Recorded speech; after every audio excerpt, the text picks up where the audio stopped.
Selamat pagi, kita bersama lagi dalam Ruang Bicara yang dibawakan secara live dan eksklusif di Bernama TV, dan kita memilih satu topik yang cukup menarik sebenarnya untuk kita sembang-sembang bersama dengan dua tetamu yang cukup istimewa yang sudah pun berada di studio Ruang Bicara bersama dengan saya. Baiklah, topik yang kita pilih hari ini di Ruang Bicara ialah solidariti untuk Malaysia. Satu topik yang cukup sesuai sebenarnya kalau kita melihat kepada perkembangan negara terkini. Dan dua tetamu yang sudah pun bersiap sedia di studio bersama dengan saya di sebelah kanan saya ini, Tuan Syed Razak Al-Sagaf, iaitu seorang penganalisis politik, dan beliau juga merupakan timbalan speaker Parti Gerakan Rakyat Malaysia. Jadi Tuan Syed, apa khabar? Baik, terima kasih. Sehat Tuan Syed, ya? Sehat, Alhamdulillah. Rambut tu dah panjang sikit dah belakang tu Tuan Syed. Kita trim lagi.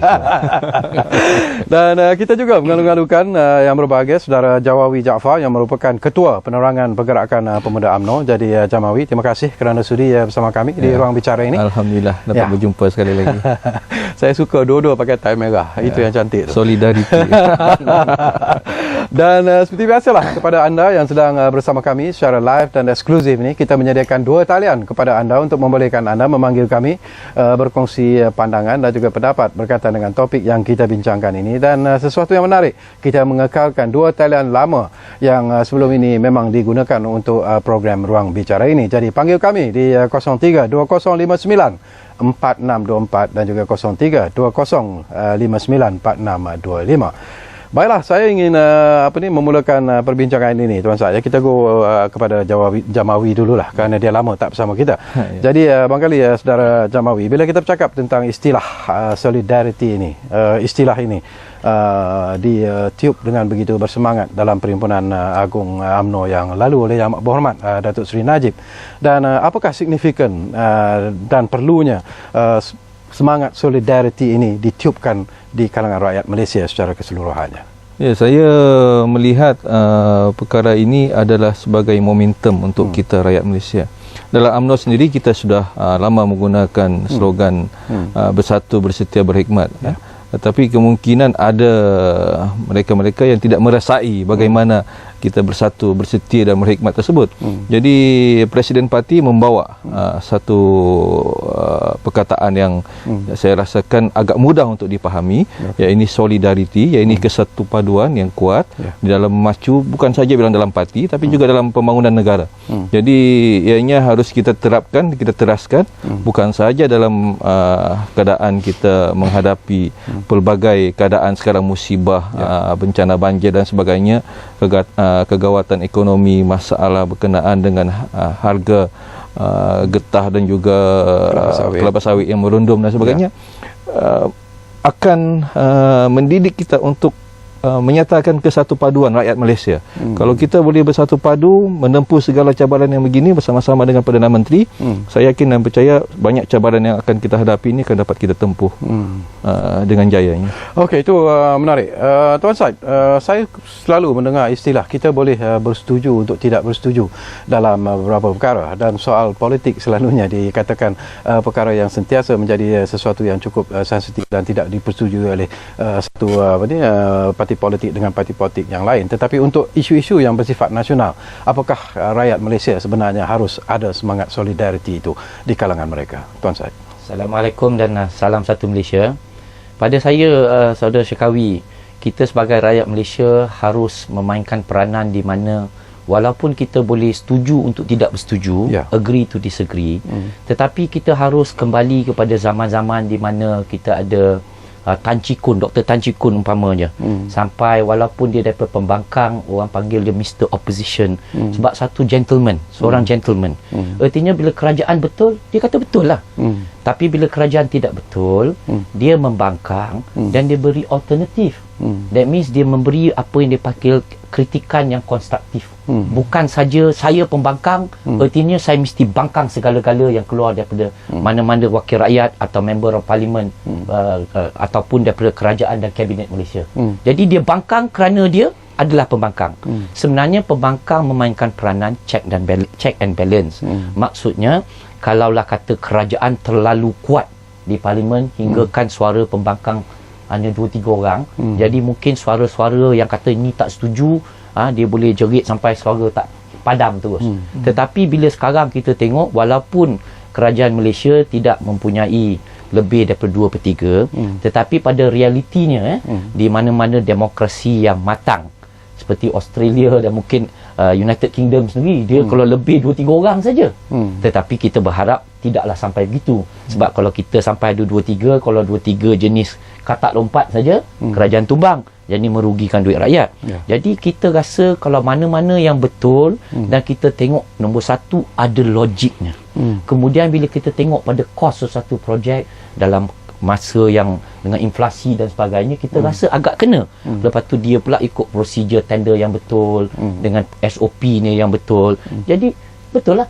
Lepas tu itu pasal kita dalam auditing pun dia ada audit oversight board. Lepas tu kita ada public accounts committee oleh Datuk Nur Jaslan. Pembangkang pun ada di dalam tu contohnya. Jadi ini yang buat peranan check and balance, dan dalam satu demokrasi yang matang menuju 2020, kita nak memperkuatkan institusi demokrasi. That means kehakiman, polis, lepas tu kita punya apa nama ni, separation of power daripada executive, legislative dan judiciary. Lepas tu kita ada SPRM, dia appoint commissioner yang duduk atas dia punya komiti, dia panggil kan. Jadi kalau dia pun ada tahu cerita, dia boleh bangkit apa pasal tak ada tindakan. Tapi kadang-kadang itu cerita orang dalam alam maya. Tapi sebenarnya bukti tak cukup. Kita rasa ada tapi bukti sebab orang tu pandai, sebab dia accountant ke dia lawyer, dia pandai. Jadi kita kena tunggu sampai dapat. Tetapi kita tak boleh mendakwa orang lepas tu untuk pastikan 100% orang tu sangkut. Pasal ini adalah satu demokrasi di mana orang yang dituduh pun ada hak dia. Contohnya lepas tu kita tengok ketua pembangkang 69 kali boleh postpone hingga dia minta supaya judge tu patut diundur diri, recuse kan contohnya. Tetapi bila dia dapat mempertahankan diri dia tak nak masuk kandang saksi, dia bercakap daripada doc saja satu political statement yang benar ni satu konspirasi. Tetapi dia tak pergi bersumpah. Dan lepas tu bila cerita kita punya 16 point dalam dia punya DNA daripada sperm, dia patut provide dia punya sampel lah kalau dia sangka contoh. Jadi peluang-peluang semua ada, tetapi kalau tak diguna, tapi you politicize, dan kita ada rakyat Malaysia yang ingat kalau kata benda-benda dalam alam maya internet, it is the gospel truth, that it is like the 10 commandments carved in a stone. Jadi kalau you lah percaya sampai habis, kita nak rakyat kita, biar university student ke ataupun yang biasa saja SPM ke SLCE saja ke PMR ke, jadi rakyat yang tahu guna otaknya untuk fikir. Kalau kerajaan tu cakap ada logik, dia betul. Lepas tu kita pula 60% masyarakat Islam, kita kena kembali kepada apa yang kita bersyukur. Dan kepada rakyat Kristian dan agama Buddha dan sebagainya, mesti ada perkataan thanksgiving. Kita kena bersyukur, tetapi dalam bersyukur dan berterima kasih tidak bermakna kalau kita nampak transparansi kurang, kita nampak gejala rasuah begitu menjala berluasa, kita diam. Kita nak negara yang lebih maju. Jadi kita ni kena jadi mata dan telinga untuk pihak kerajaan. SPRM kalau dia duduk je baca surat khabar tengok siapa kaya ke, dia kena ada orang yang bagi tahu.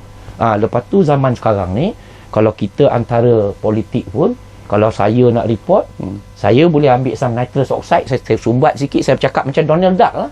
Suara tak boleh kenal, bagi tahulah macam mana cara dia nipu ke apa dia buat ke, siapa saksi dia contoh. Tapi kalau semua masing-masing dia punya hal lah, lepas tu bagaimana kerajaan nak tangkap siapa yang rasuah.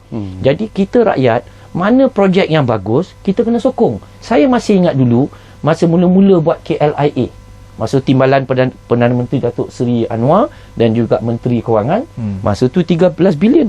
Memang ada ura-ura kata dalam 13 bilion pun ada rasuah. Tetapi Tun Mahathir cerdik. Dia tahu banner sekarang lebih bagus daripada banner kemudian. Pasal andai kata tak terbukti kalau ada sedikit rasuah dan sebagainya, harga 13 bilion tu sangat murah. Dan kita straight away dalam beberapa tahun sudah 25 juta orang sampai terpaksa buat airport baru untuk low cost contohnya. Jadi mana-mana yang orang cerita tentang cost dan sebagainya, nombor satu kalau projek tu bagus, lepas tu kalau ada ikut environmental impact assessment, sudah bagi public hearing, sudah ikut proses yang betul, lepas tu kita hanya nak tengok bahagian cost sajalah. Ini semua bangkang sana bangkang. Jadi kalau dia jadi kerajaan, apa dia nak buat contohnya? Okey, itu persoalan yang menarik. Saya juga nak kongsi daripada apa yang Tuan Syed sebut bersama dengan Jamawi. Kalau kita lihat Jamawi, kenapa semangat solidariti itu perlu ditiup dari masa ke semasa? Apakah Jamawi sebagai seorang ahli politik melihat bahawa rakyat Malaysia ini terlalu garah berpolitik sehingga kan kita dikatakan berpolitik setiap hari dan kita tidak mementingkan perpaduan dan sebagainya? Komen anda. Ya, saya sebagai kacamata orang muda, saya bercerita dengan anak muda di kedai kopi di mana bertemu.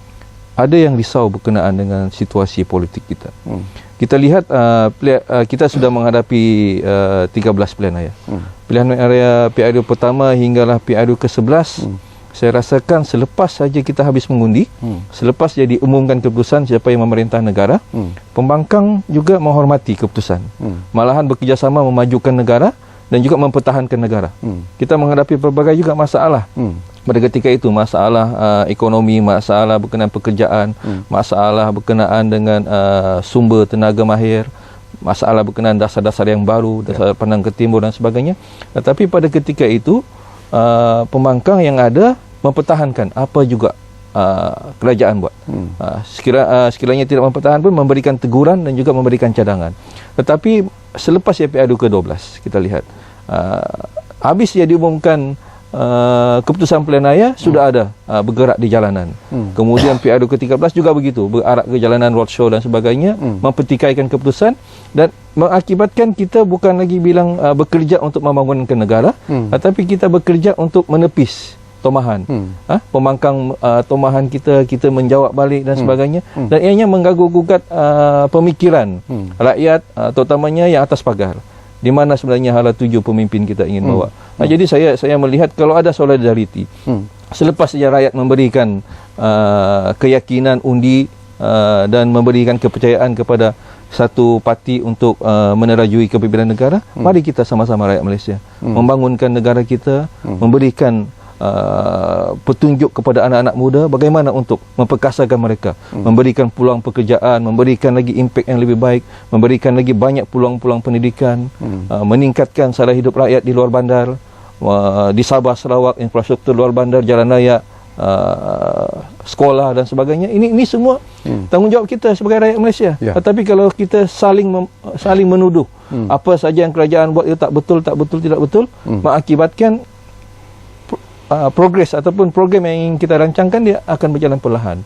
Jadi saya melihat kita harusnya ada titik pertemuan dan juga kesepakatan supaya apa yang kita rancangkan untuk negara kita boleh dinikmati oleh semua anak muda, anak cucu cicit kita akan datang. Okey, kita akan sambung lagi nanti dan saya ingatkan lagi kepada anda yang sedang bersama kami secara live dan eksklusif ruang bicara ini, kami telah pun membuka talian kepada anda, iaitu talian lama kita 03 2059 4624 dan juga 03 20594625. Saya percaya anda yang berada di luar sana juga mempunyai pelbagai pandangan dan juga pendapat yang mungkin boleh kita kongsi bersama dengan dua tetamu saya yang berada di studio ruang bicara ini, dan kita akan berehat buat seketika. Dan saya ingatkan lagi, ruang bicara dibawakan kepada anda secara live dan eksklusif Bernama TV. Kita rehat dulu.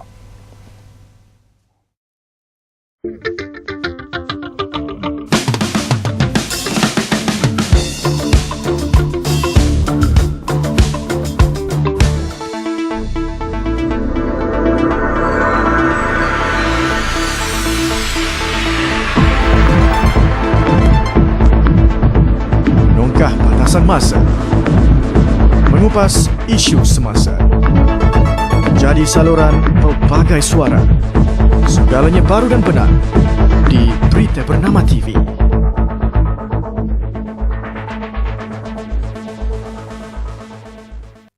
Sedar tak kita tuan-tuan dan puan-puan, keadaan iklim yang tak menentu sekarang ni. Perubahan iklim meningkatkan kejadian kemarau, derebu, banjir dan ia menyumbang kepada perubahan iklim yang berlaku secara drastik. Inilah dia faktor-faktornya. Yang pertama, asap dari kenderaan. Yang kedua, penebangan dan pembakaran hutan. Yang ketiga, pembebasan asap dari industri perkilangan. Dan yang keempat, pelupusan sisa buangan. Ini usaha yang Pak Abu buat, iaitu yang pertama, menanam pokok. Yang kedua, mengurangkan atau tidak menggunakan beg plastik. Yang ketiga, mengasingkan bahan buangan. Yang keempat, mengitar semula bahan buangan. Dan yang kelima, memilih barangan dari bahan kita semula. ada banyak lagi usaha yang boleh kita lakukan. Antaranya, kurangkan pemanduan kereta persendirian dan banyakkan penggunaan kenderaan awam. Anda adalah sebahagian daripada penyelesaiannya.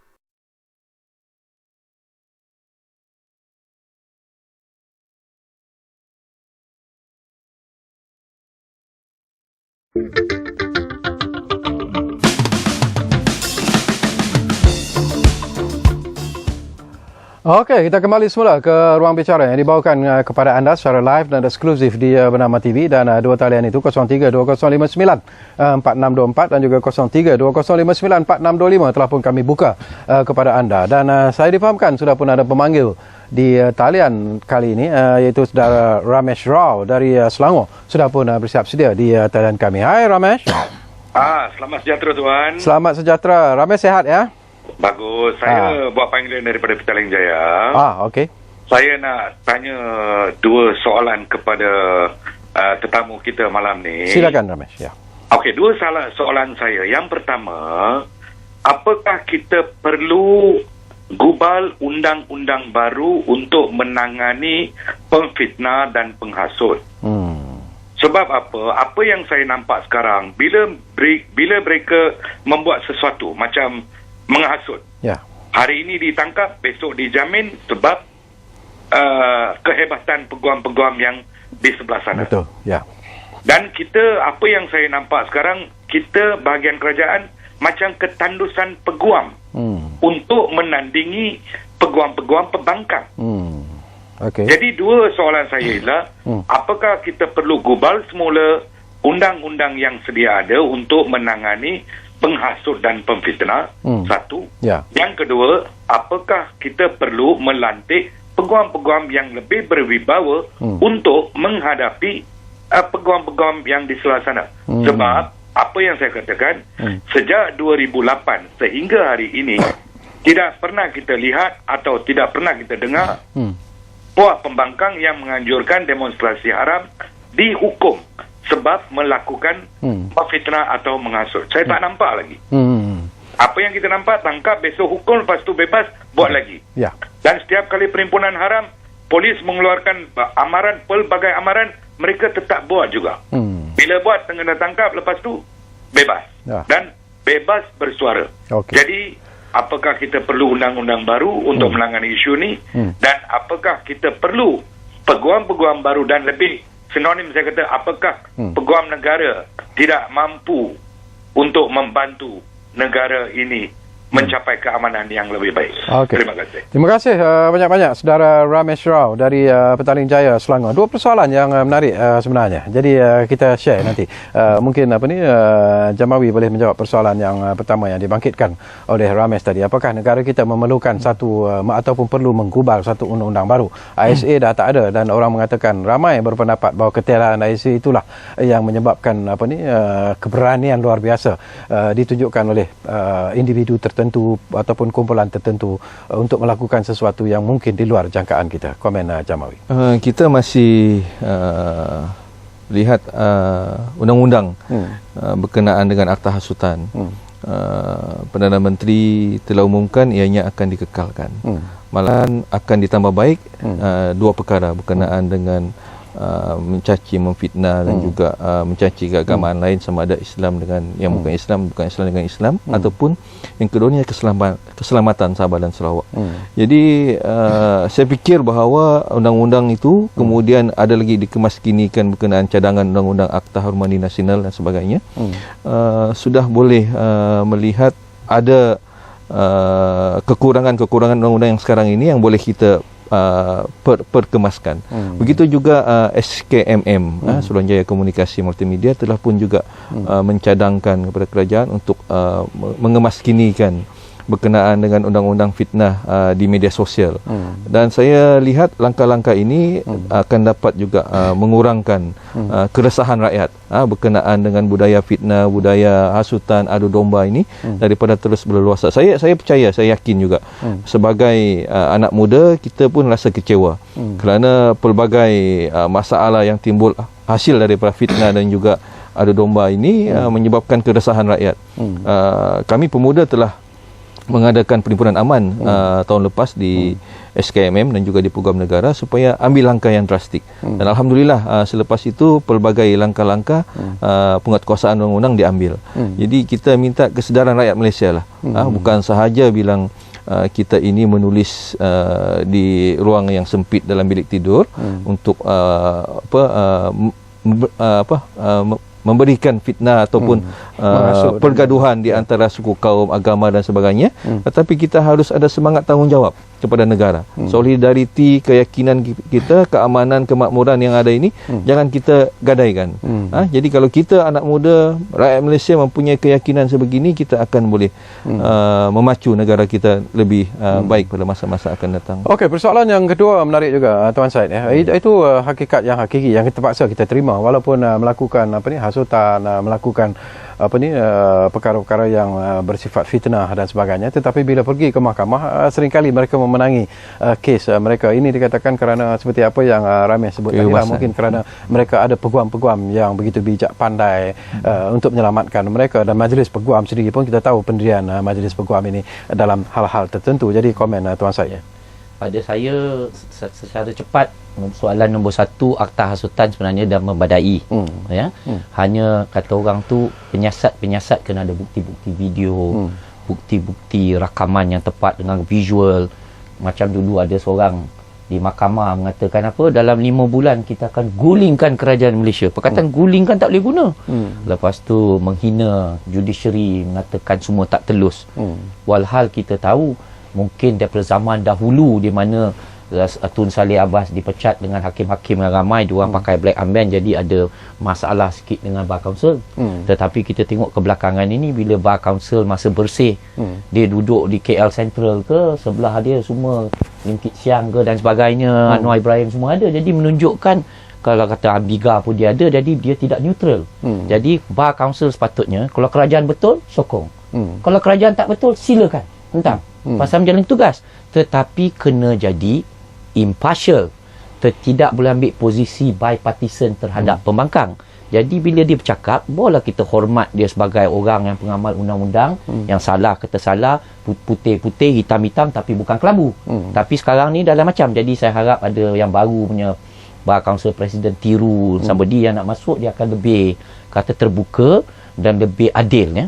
Jadi berkenaan dengan soalan nombor 2 pula, tentang kualiti, kerajaan Malaysia patut hantar pegawai-pegawai untuk belajar undang-undang swasta, biasiswa ni kepada tempat yang bagus-bagus.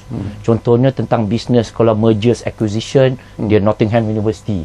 Sebab siapa yang belajar Nottingham, dia selalu ada first degree business, baru dia ambil law. Contohnya kalau dia hantar School of Oriental African Studies University London, dia specialise in jurisprudence. Artinya dia bekerja sebagai pengubal undang-undang di parlimen. Jadi buat undang-undang yang bagus. Bagi contoh pasal conversion of illegal minor. Dia dalam bahasa Inggeris dulu, kalau apa-apa benda dalam bahasa Melayu tak betul, dia kata refer tu bahasa Inggeris. Bahasa Inggeris kata parent also mean singular or plural. Bila kita parent maksudnya ibu bapa. Tapi tahun 2000 entah siapa sengaja atau tak sengaja, dia buat yang Melayunya. Dia kata ibu atau bapa. Itu yang jadi masalah tu, polis pening kepala. Ibu atau bapa, dia tarik masuk Islam, semua orang pening. Jadi saya nak tanya, kita PTA, Parents Teachers Association, Persatuan Ibu Bapa dan Guru. Dia bukan kata persatuan ibu atau bapa dan guru. Jadi benda tu dah tak betul. Jadi siapa salahnya? Di pengamal undang-undang di parlimen. Contoh. Jadi bagi beasiswa budak yang hebat-hebat, yang top scorer, hantar universiti yang terbaik kat Malaysia, mungkin UIA, mungkin Universiti Malaya, jaga standard. Lepas tu ambil dia, kerja 7-8 tahun, lepas habis dia punya kontrak, bayar yang terbaik ini dengan scale yang lain sikit. Sebab kita nak yang terbaik.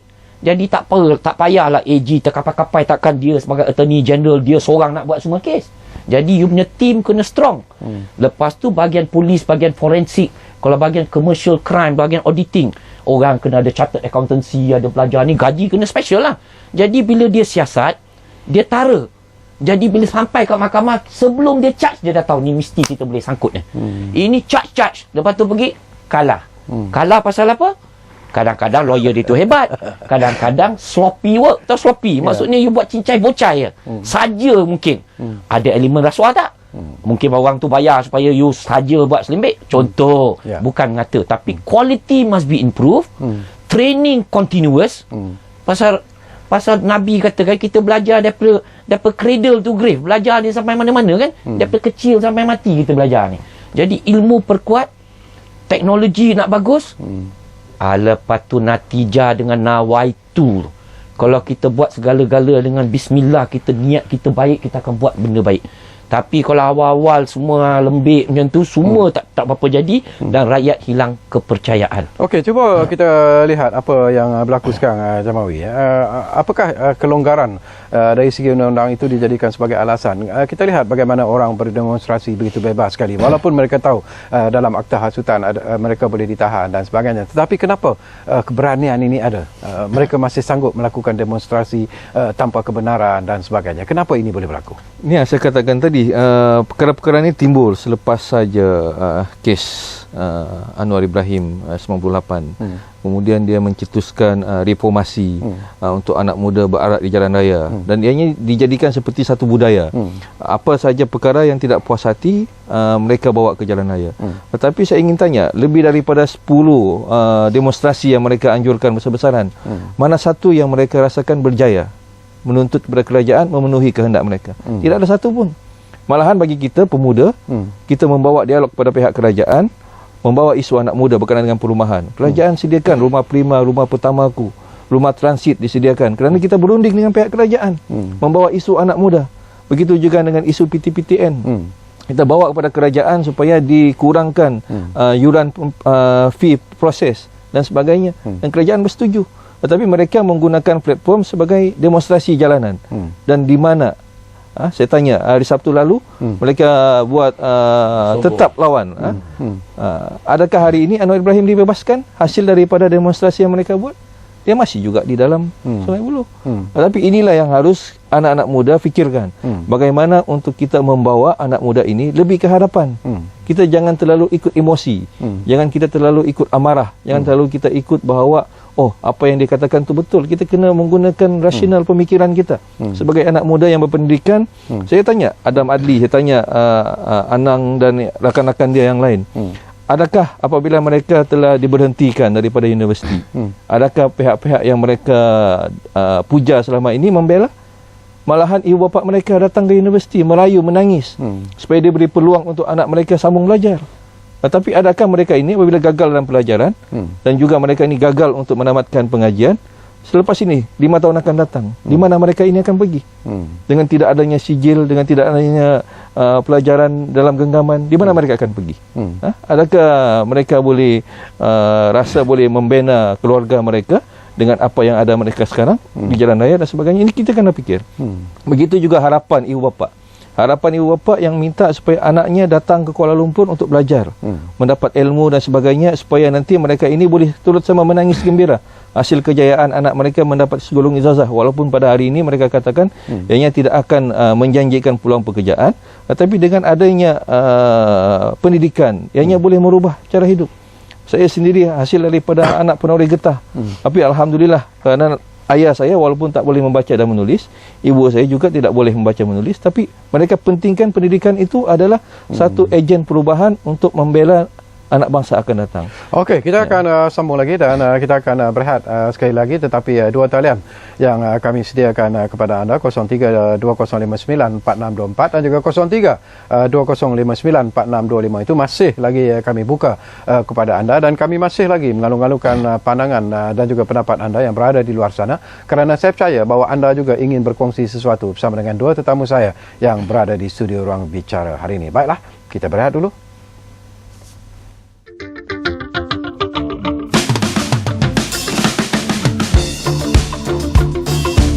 Apa kabar pemirsa? Salam dari Jakarta. Sebuah program kerjasama Kantor Berita Indonesia Antara dengan Kantor Berita Malaysia bernama kembali hadir menjumpai Anda.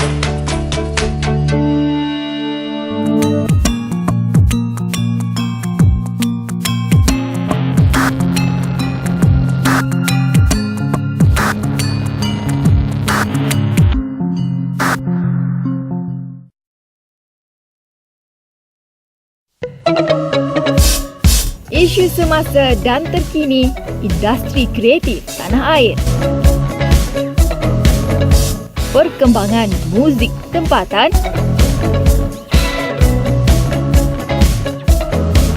Lensa anak seni. Aksi layar perak. Tanpa gosip dan sensasi, semuanya disisipkan selama setengah jam dalam Telesini bukan sekadar hiburan. Setiap Sabtu jam 12.30 tengah hari hanya di Bernama TV.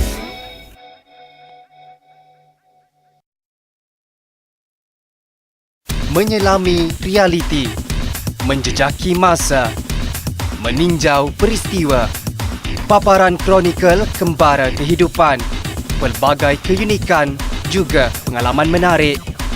Segalanya disorotkan selama setengah jam dalam channel Bernama setiap Ahad jam 9.30 malam hanya di Bernama TV.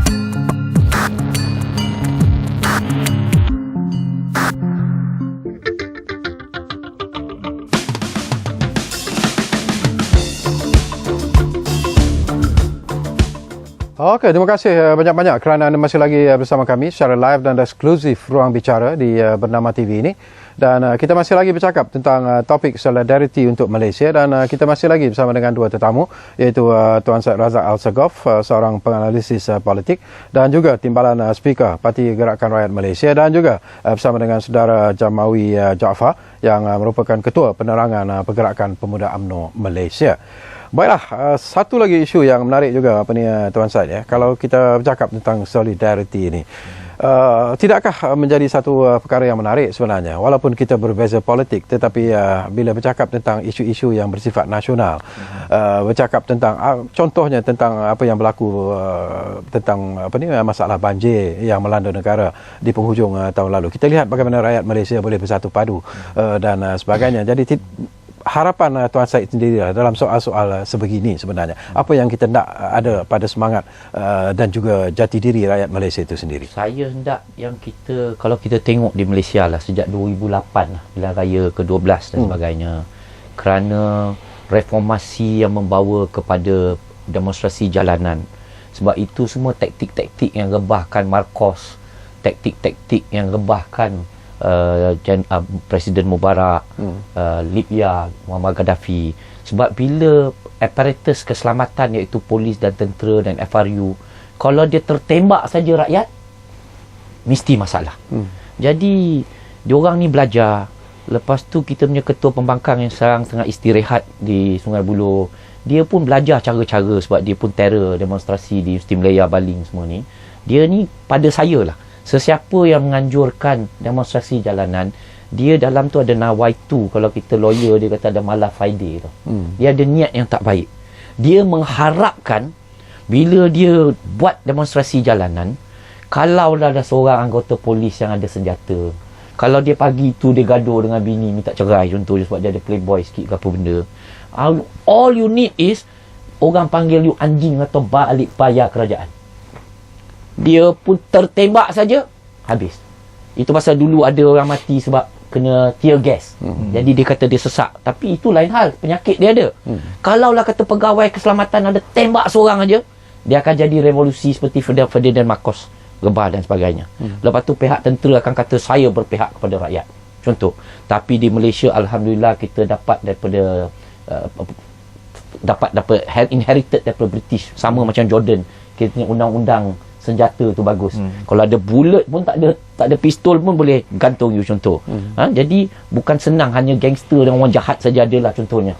Jadi benda ni kita selamat dan kita tabik kepada PDRM sebab baru-baru ni walaupun dia tak apply 10 hari under Peaceful Assembly Act, orang offer dia stadium, dia control Selangor, dia boleh dapat Shah Alam, dia boleh buat MCOP Mall kat PJ. Tapi kalau KL mungkin dia bagi di Padang Merbuk. Dia tak mau. Dia nak dataran merdeka, mesti Dewan Madari tak bagi sebab dia bawah dia pengelolaan. Lepas tu itu kita punya image turunkan Union Jack dan sebagainya, bukan untuk buat benda ni.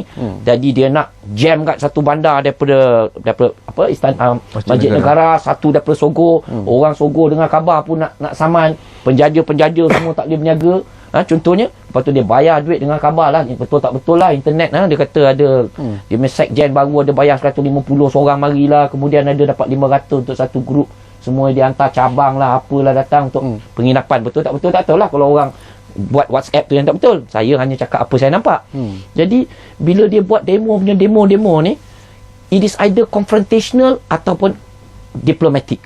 Kalau kita cakap dengan baik, benda boleh disampaikan melalui memorandum, 3-4 orang pergi bagi, lepas tu follow up, lepas tu komplain, ada bukti. Tapi ini selalu nak sikit jalan raya. Lepas tu kita tak ada majestic law, contohnya macam Thailand. You tahu baru-baru ni dengan sedih gambar Duli Yang Maha Mulia yang di Pertuan Agong, lepas tu orang pergi buat macam ni dan sebagainya. Ini rakyat Malaysia ke tidak? Tapi di Malaysia kalau kita sports, Lee Chong Wei, badminton Thomas Cup, semua boleh satu padu kan. Football Malaysia dapat final AF Suzuki. Jadi semangat ni, lepas tu macam dalam banjir tu kita tengok sedihnya, semua biar kita translatekan perbanyakkan, perluaskan semangat solidariti bersama rakyat ni ke dalam politik juga. Agree to disagree, tiap-tiap 5 tahun guna kuasa kita pangkat kat kotak ni, buatlah. Lepas tu masa 2 minggu boleh kempen lah. Tapi ini pilihan raya baru habis, hari-hari tenyis ni tenyis sana. Lepas tu meracunkan anak muda kita yang suak khabar yang biasa semua arus perdana. Jadi dia kata ini semua organ kerajaan, hanya kepada internet. Tapi kita tahu kan, internet kalau kita pandai, kalau kita CIA train, dia ada something called disinformation. Cakap betul sikit 10%, 90% tipu. Cakap banyak-banyak kali, tipu akan jadi betul. Itu yang dia buat. Lepas tu kita punya suat khabar overseas ni semua kata, semua percaya bahawa Anwar Ibrahim dipenjarakan as a political prisoner of conscience because it's a political conspiracy. Itu yang Tan Sri Syafiee kata, konspirasi apa? 1997 di Hansard Parlimen mengatakan, mendiang Kapal Singh kata, I have proof that the Deputy Prime Minister must be investigated because he is a sodomist. Sebab dia lawyer kepada Saiful Sodomi Wan, Azizan. Sodomi Wan. Jadi dia yang suruh investigate. Tapi orang tanya, apa pasal sekarang sebelum dia meninggal dalam aksiden dia jadi lawyer? Sebab kebencian yang dia kembeling untuk gebarkan UMNO dan semua parti-parti komponen dalam Daching. Jadi bila dia buat, orang ni 10 kali ganda lebih bagus daripada calon pakatan. Tetapi dia akan kalah sebab orang tak nak Daching. Patutnya kalau rakyat cerdik, dia ni bagus, orang bagus lah menang. Tapi andai kata orang ni tak bagus, kita dah cakap orang ni rasuah, tapi semua orang tahu tapi tak ada bukti, you bubur juga, atau dia wallet yang gila, biarlah dia pancung kat sana. Tiap-tiap 100, 80 orang bagus, 20 kalau kita hambat, dia baling sampai all over the fan masalah. Jadi kita biar rakyat pancung dia, tapi 80 bagus. Tapi ni yang bagus pun gebah sebab benci. Jadi pada saya rakyat tidak cerdik. Bila you sebut tentang melahirkan kebencian, ini juga satu isu yang menjadi-jadi sekarang ni, Jamawi.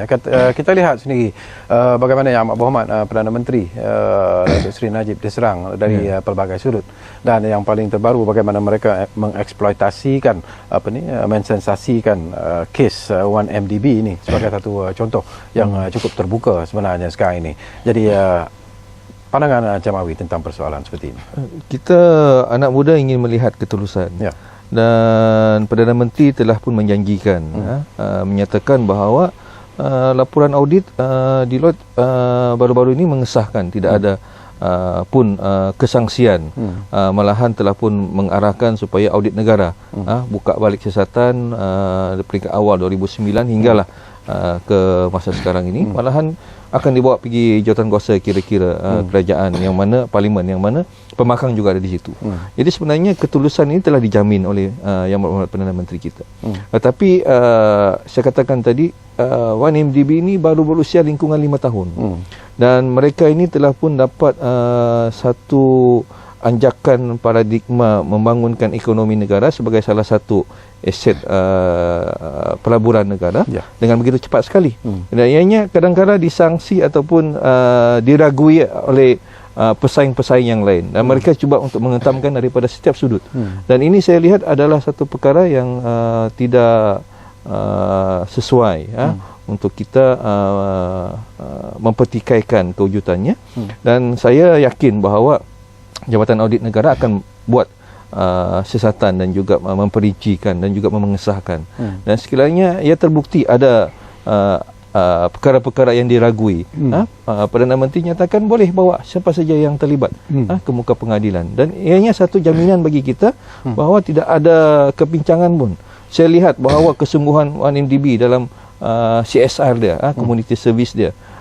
Saya pernah menghantar ketua-ketua kampung daripada Sabah dan juga imam-imam yang dah berusia daripada sini. Kalau bilang mereka ingin menyimpan pun dalam usia mereka sekarang untuk naik haji, tidak mungkin mereka mampu. Sekiranya mereka mampu pun, kemungkinan jadual mereka tidak akan mencapai dalam tahap umur mereka sekarang. Tetapi mereka dapat dihantar beribu setahun, dapat dihantar mengerjakan haji, mengerjakan umrah daripada tajaan OMDB. Begitu juga bencana banjir, OMDB turun. Kawasan saya sendiri di tenda mereka turun memberikan bantuan kepada rakyat yang memerlukan. Dan mereka ini bukan saja bilang berniaga untuk memacu ekonomi negara, tapi dalam masa yang sama mereka memikirkan nasib anak-anak kita. Ada sebahagian anak-anak kita yang tidak mendapat tajaan di peringkat JPA, MARA dan sebagainya. Mereka tajah anak kita yang berkebolehan. Jadi saya lihat bahawa ada kesangsian daripada pesaing-pesaing kerana mereka ini menceburi hartanah ekonomi. Mereka juga menceburi perniagaan dalam tenaga. Mereka juga menceburi perniagaan dalam industri luar negara.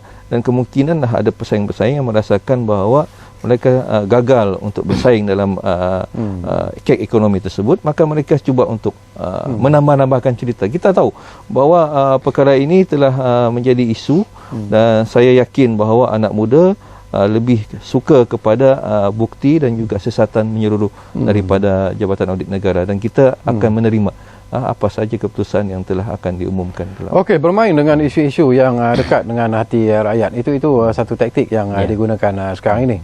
Dan kalau kita lihat sebagai contoh, Tuan Syed, isu GST pun dipermainkan dengan sedemikian rupa, walaupun akan dilaksanakan pada bulan April nanti, tetapi ianya telah pun diwar-warkan kepada masyarakat bahawa harga barang akan naik, kos sara hidup juga akan naik dan sebagainya, walaupun dari masa ke semasa kerajaan memberi penerangan, memberi jaminan bahawa GST tidak akan membebankan rakyat dan sebagainya. Dan tadi anda sentuh tentang kes Anwar Ibrahim, itu pun isu-isu yang dikatakan dekat dengan rakyat. Social media digunakan sepenuhnya oleh pihak-pihak tertentu. Jadi nasihat anda kepada pemain-pemain di social media. Saudara Syekawi, kalau kita dari segi background ekonomik dan sebagainya, kita faham yang kalau kita yang membayar cukai terlalu sedikit yang membayar cukai. Kemudian kalau kita implement GST yang beratus negara dah buat, kita sebenarnya tahun 90 lebih pun dah, masa Anwar Ibrahim sendiri Timbalan Menteri Kewangan pun dah ada kajian tentang GST. Jadi semua negara yang buat GST dia dapat kumpulkan sebab it is a consumption tax. Jadi kalau lagi banyak kita belanja, lagi banyak kita kena. Tetapi dia ada list yang tax exemptnya barang. Tapi pembangkang canang, kalau mamak ke tepi jalan kedai kopi semua kena, dia kata. Tetapi dia hanya kepada kedai yang besar yang lebih daripada 500,000 turnover. Jadi kalau kita cerdik, kedai makcik tepi jalan bawah pokok dan sebagainya, bandaraya punya stall, dia tak ada 500,000, jadi sana dia tak boleh GST, contoh. Kemudian ada banyak barang yang dia akan exempt kan. Tapi mana yang dia dalam, jadi segala input orang tu dia kena, in the end dia ada refund. Pasal yang bayar kita yang consumer the last thing. Jadi kalau dia mengajar kita pun, kalau kita memang rezeki yang kita gaji besar, kita beli pakaian pun ada Gilarus, lepas tu Levi's original bukan cheap lap contoh dia. Jadi kita beli kadang mestilah kita mampu 6%. Tapi duit 6% ni bukan kerajaan ambil lepas tu sorok simpan bawa pergi belanja peribadi. Dia akan gunakan balik untuk benda-benda untuk membangunkan negara dan sebagainya. Jadi melalui inilah dia akan dapat lebih. Kalau tidak nanti orang yang sedikit tu yang bekerja itu yang akan membayar. Lepas tu kalau kita masyarakat dulu anak 7-8 orang, lepas tu kita jadi macam Jepun, satu orang 2 orang anak semua kahwin lewat. Nanti siapa nak tanggung bila orang tua punya pension semua ni? biarkan dia di bankrupt nanti kerajaan, contoh. Jadi benda ni semua orang buat. Tetapi kajian menunjukkan bila GST mula-mula start, dia ada sedikit impact. Tapi bila kerajaan dapat duit yang lebih tu, dia boleh buatkan projek yang menjana pekerjaan dan dia boleh divide kepada yang social net. That means lebih BRIM ke, lebih kepada orang yang OKU ke, lebih kepada ubat-ubat hospital pada orang yang susah ke dan sebagainya. Okey, Tuan Syed, kita sambung lagi nanti. Sebelum kita berehat, kita ambil satu lagi panggilan daripada pemanggil kita yang sudah pun ada di talian ketika ini. Saudara Khuri Muhammad Noor dari Pulau Pinang sudah pun ada di talian kami. Assalamualaikum Khuri. Waalaikumsalam. Ya. Saya nak bagi sedikit pandangan lah. Sila. Mungkin pandangan saya ni selalunya kontra dan berbeza. Tak apa. Ya. Apabila kita berada di dalam kotak pemikiran yang sempit dan jumud, kita tidak nampak dari mana punca untuk membuka dia. Yang pertama, kepentingan peribadi kerana kuasa, pangkat, wang dan sebagainya. Kedua, mempengaruhi rakyat membawa pada keutamaan politik daripada agama. Sekarang ni politik dia lebih utama daripada agama. Allah tidak menginaya hambanya, tetapi merekalah yang menginaya diri mereka sendiri. Keempat, usaha manusia takkan memberi bekas kepada ketentuan Allah akan berlaku. Tetapi Allah perintah berusaha. Kepada manusia tidak ada keadilan. Allah kata kat manusia ni tak ada keadilan, terus ada buat macam mana lah. Tetapi Allah perintah melakukan keadilan. Macam mana tu? Itu satu persoalan. Kembalilah pada kotak pemikiran yang lebih besar, iaitu ilmu Allah. Sampai kiamat tak akan habis kalau kita tokak. Maka kamu akan mendapati diri kita ni yang terlalu sempit. Kita punya pemikiran ni sempit. Kita kena keluar daripada kotak itu. Sekian, terima kasih. Baik, terima kasih. Waalaikumsalam. Terima kasih banyak-banyak. Satu observation yang menarik sebenarnya yang dilontarkan oleh pemanggil kita. Tak apa, kita akan berehat buat kali terakhir dan kembali nanti. Sayang sekali kita hampir-hampir berada di penghujung ruang bicara sebenarnya. Kita berehat buat seketika.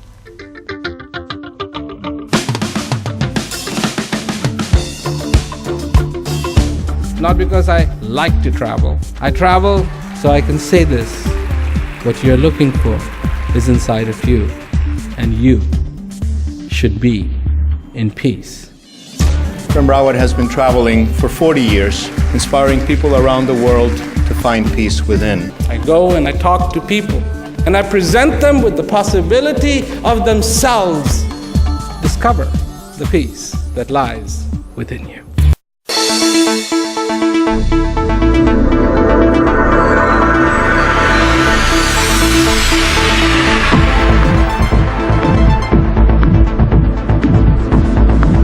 Current issues, latest headlines, illuminating visuals, everything right and now on Bernama News.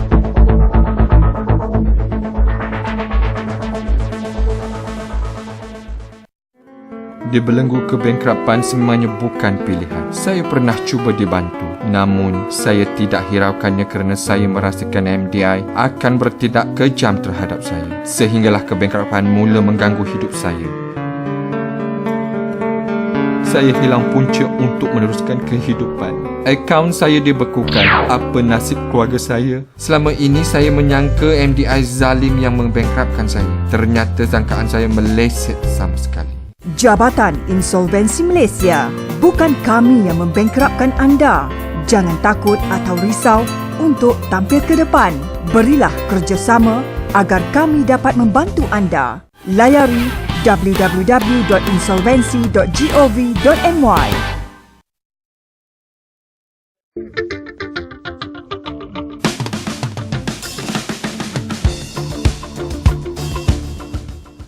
Baiklah, kita berada di penghujung ruang bicara sebenarnya. Tak banyak lagi masa yang tinggal. Tapi kita masih lagi ingin mengambil satu lagi panggilan yang sudah pun ada di talian sekarang ini. Tuan Haji Samsudin dari Taiping Perak sudah pun bersiap sedia sekarang ini. Waalaikumsalam. Ya, Tuan Haji. Saya terima kasihlah. Ya. Sebab apa? Macam kata dia soalan panel kita lah. Ya. Yang rambut putih dekat Syahkawi tu. Saya pendapat orang lama lah. Ya. Banyakkan orang-orang generasi muda ni, dia buat persepsi aja. GST apa pun tak jalan lagi. Betul. Lepas tu pula, kita dah tahu negeri berapa negeri dah buat. Tak kaya apa?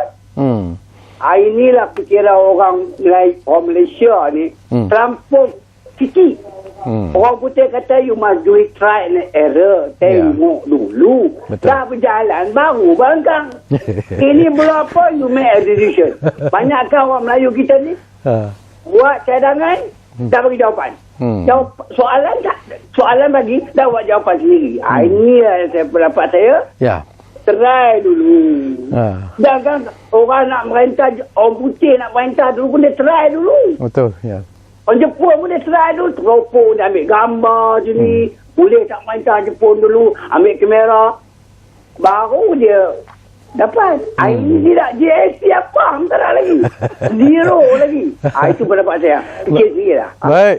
Terima kasih banyak-banyak Tuan Haji Samsudin dari Taiping Perak. Jadi itulah pandangan daripada dua pemanggil kita setakat ini. Sebelum saya pergi kepada Tuan Syed Jamawi. Memikir di luar kotak itu amat penting sebenarnya. Jangan sempitkan pemikiran kita disebabkan oleh ideologi politik dan sebagainya. Kerana keamanan dan juga kesejahteraan negara itu harus menjadi matlamat utama kalau kita ingin mewujudkan semangat solidariti di kalangan rakyat Malaysia. Komen Jamawi dalam saya ingin komen Tuan Haji, nasihat dia kepada orang muda. Saya setuju. Kita dalam keadaan teknologi maklumat yang begitu cepat. Kita tengok copy paste ini cepat sangat. Kadang-kadang rakan saya sendiri pun dia tahu lah jawapan tu. Tapi dia copy paste juga pergi grup, pergi tanya itu, tanya ini dan sebagainya dan menimbulkan spekulasi. Saya selalu katakan kita tunggu 1 hari bulan. Kalau kajian ekonomi nyatakan bahawa dalam tempoh 3 ke 4 bulan itu dia akan ada kenaikan harga lingkungan 1.8%. Malahan ada sebahagiannya yang akan turun. Maksudnya kalau ada cukai perkhidmatan 10%, dia jadi 6. Dia jadi 6. Maksudnya ada penurunan. Tapi kita ingin supaya penguatkuasaan. KPDN KK sekiranya Perdana Menteri sudah umumkan dalam bajet yang lalu. JKK Ketua Kampung akan diberi tanggungjawab untuk turut sama memantau. Kita menerima baik. Allowance dinaikkan, kerja ditambah, itu bagus. Jadi mereka ini boleh jadi mata dan telinga untuk bagi laporan. Kerana kita tidak mahu ada juga kedai-kedai yang menjual bulanan tak sampai pun setahun tak sampai pun 500,000. Tapi mereka nyatakan ni ada GST naik. Yang ini harus kita sekat. Kerana inilah sebenarnya yang akan menghalang tujuan kerajaan, terutamanya kedai-kedai kampung. Ada yang menyatakan kedai kampung akan naik 6%. Ada yang menyatakan kedai di luar bandar akan naik. Sedangkan kedai yang menjual lingkungan tak sampai 500,000 tak dikenakan GST dan sebagainya. Jadi inilah kita tunggu. Malahan Perdana Menteri katakan kita sanggup menerima akibatnya. Kalau rasakan dalam tempoh setahun 2 tahun ini kita akan menghadapi pilihan raya. Kalau rasakan GST ini membebankan rakyat, kita bersedia untuk menerima hukuman daripada rakyat. Tetapi sekiranya lebih banyak imbuhan dapat kita bantu rakyat, lebih banyak pembangunan infrastruktur dapat dibantu pada rakyat, lebih banyak bantuan-bantuan pendidikan, bantuan pekerjaan. Pekerjaan ni penting. Anak muda perlukan pekerjaan. Saya komen berkenaan dengan QPEX 62 tahun. Saya rasa itu satu tindakan undur ke belakang. Anak muda masih bersusun lagi. Masih bersusun ingin menceburi sektor pekerjaan.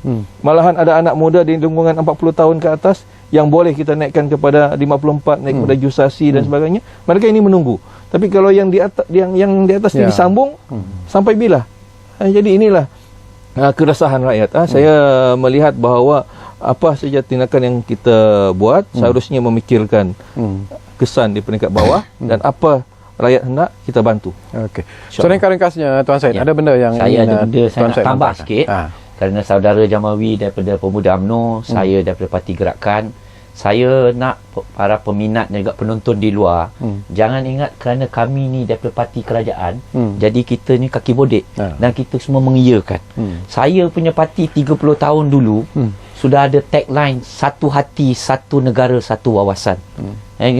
Mencerminkan dan menyerupai kita punya konsep satu Malaysia.